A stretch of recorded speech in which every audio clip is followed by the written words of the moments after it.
Singularity is a game that I'd heard of but didn't know too much about even after I had a copy in my hands, so going into this title I really had no idea what I was in for. Released on June 29th for the Xbox 360, PS3, and PC by Activision and Raven Software, Singularity gives us first-person shooter gameplay that reminded me of a liaison between Half-Life 2 and Bioshock 2, with the graphics and presentation of story elements and characters. While not quite as exciting as either of those, it does offer some pretty good entertainment, so if you're in the mood for a sci-fi horror shooter with alternate histories and parallel realities, let's check out Singularity.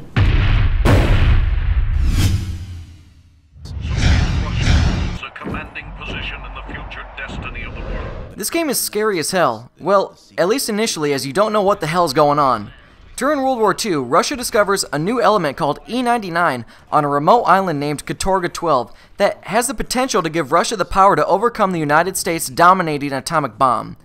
The two scientists in charge of its unlimited research had conflicting ideas as to how to properly utilize it, and disaster struck, killing everyone on the island. Or so we thought. Fast forward to 2010, when an American satellite spies some kind of electronic disturbance over the island, and you, Black Ops Captain Nate Ranko, are sent to investigate. Of course, all hell breaks loose as you realize what's really going on, and that's only the beginning. Early on, some crazy time-shifting energies put you in a situation that alters reality, making Russia the global world power that has destroyed massive sections of the world's largest countries with E99 bombs and weapons. So there's your goal. You've got to find a way to go back in time and prevent this from happening. Like Bioshock 2, there are littered notes, audio files, and projectors scattered throughout the environment that tell lots of back and side story of those who lived on the island before the tragedy. The story's pretty neat and actually keeps you hooked the entire time, but it's supposed to. That's kind of a requirement in sci-fi horror shooters like this. There are 3 different endings that you can actually play all in a row if you want, and of course they all follow a series of plot twists, but there's no final battle, so the ending is anticlimactic.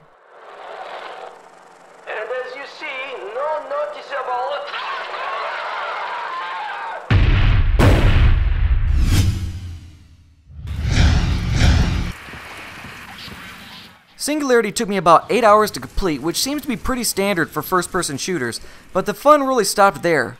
Once I completed the game, I really didn't have any reason to go back and play through it again.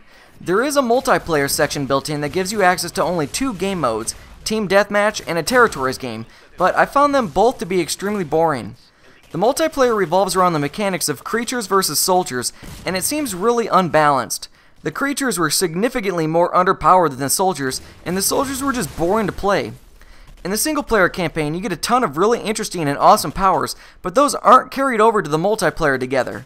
There are 4 classes, each with 1 or 2 powers, so you've essentially taken all of the really cool things from single-player and spread them out over 4 different classes. Fortunately, the single-player campaign is really good. The maps are quite large with lots of side areas to explore, and you won't be sprinting through, running and gunning because the monsters will mess you up, and lots of the time, you barely have enough ammo and health packs to keep yourself alive. So all in all, I think the single-player campaign was very well designed for this subgenre, but the multiplayer sucks ass.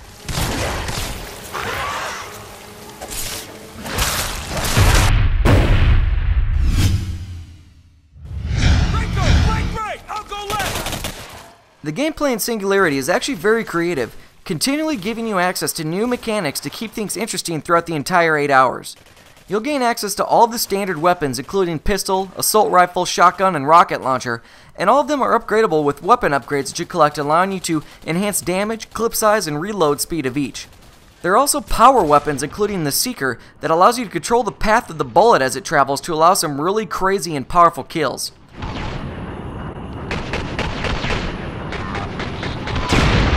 The real entertainment comes from the Time Machine device, as its unique gameplay mechanic allows you to age or reverse age objects and enemies to solve puzzles and kill monsters. You can move objects, transform enemies into monsters, slow or accelerate enemies' lives, and slow time in a stasis field. You basically got a ton of gameplay options to always keep things interesting. There are even elements reminiscent of Portal. Say hi to the companion cube.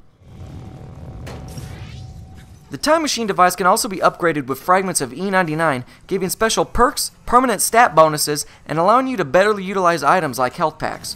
You can also open rifts in predefined locations to travel back and forth between present day and 1950.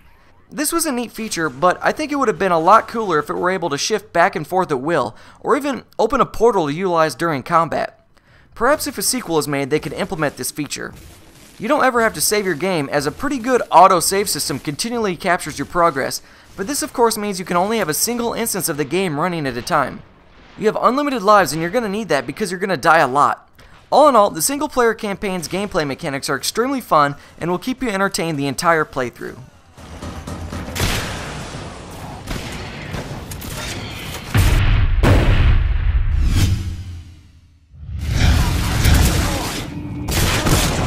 I didn't think that the graphics were all that great, at least on the console version.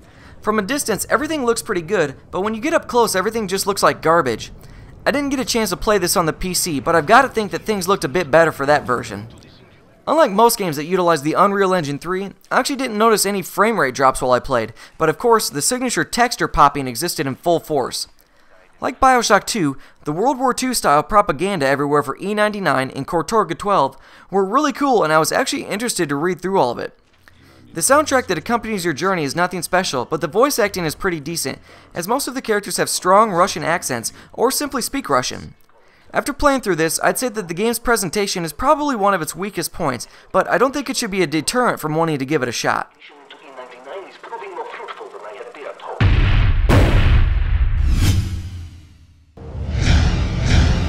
I had a pretty fun time playing through the single-player campaign of Singularity. The gameplay mechanics of the time machine device that allow you to solve puzzles and kill enemies, as well as the utility of the power weapons, really kept things interesting as hordes of creatures threaten to keep your health bar depleted. The story is extremely interesting and has lots of plot twists to keep you guessing all the way to the end, but the enjoyment really ceases once you finish the 8-hour single-player campaign. I found the 2 multiplayer modes rather bland and uninteresting, so you're really only getting 8 hours of entertainment for $60. I'd say this is probably a game worth renting, but I wouldn't fork out full price for this bad boy yet. What do you guys think? Leave your questions and comments below. Check out the full write-up, screenshots, and gameplay footage over at ZeitgeistGameReview.com. Stay up to date by following me on Twitter, and check out my other channel, Zeitgeist Other, for gameplay footage. Don't forget to subscribe and press the thumbs up button. Thanks for watching.